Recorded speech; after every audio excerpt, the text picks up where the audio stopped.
آباء عظام او د علاقې په دین مینو مسلمانانو ورونو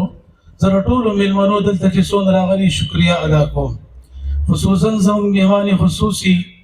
زینة المحدثین والمفسرین شیخ القرآن والحدیث حضرت مولانا محمد ادریس صاحب دامت برکاتهم العالیه چاغي دور مصرفیات دور کې عدل د کی تشریف راوړو تاسو مخکې د غي دلته کی زیارت کال په کال باندې کوي دغه مدرسې جامع عبد الله ابن مسعود بنیادو د شیخ سی په مبارک الله سبحانه 2018 کې خو دې شو ان شاء الله تاسو ته یاد دي کنه دي شیخ سی د دې مدرسې بنیاد 2018 کې خو دې او سره بل زمونږه مولانا مغفور الله سی دا کوړي دامت برکاتهم العالیه د رضوان شيوخ او حضرات مبارک الله سبحانه دغه مدرسې د جامع عبد الله ابن مسعود بنیاد کې خو دې شو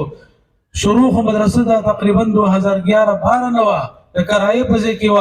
لیکن 2018 کې حضرت شیخ سی په مبارک الله سبحانه موږ بنیاد کې خو دیو الحمدلله دغه مدرسه دې کې موږ حفظ هم کو تجوید القرآن ناظره خامسی پوری کتابونه پڑھاویږي دا ټول مشرانو دعاګانې دي او دغه برکات دي الله دې دغه مشرانو دا سایه په موږ باندې همیشه د پاره لري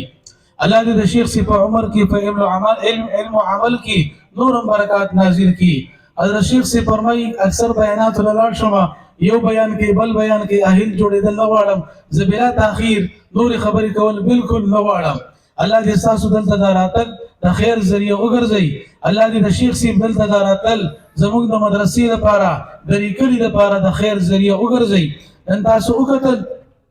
چې دې مدرسې کې موږ سره لس حافظان دي پدې کې صرف 2 حافظان د بار علاقې دي نور الحمدلله اته حافظان د دې کلی دي دې مدرسې دې کلی ته اته حافظان ورکړه ټول وای الحمدلله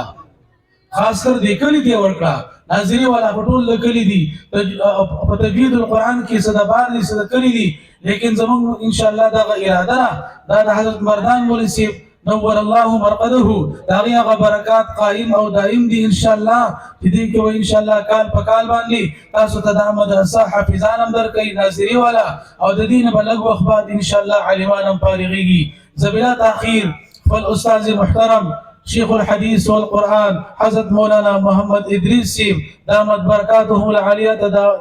دعوت ورکوما چې هغه راشي تاسو ته تفصیلا خطاب وفرمایي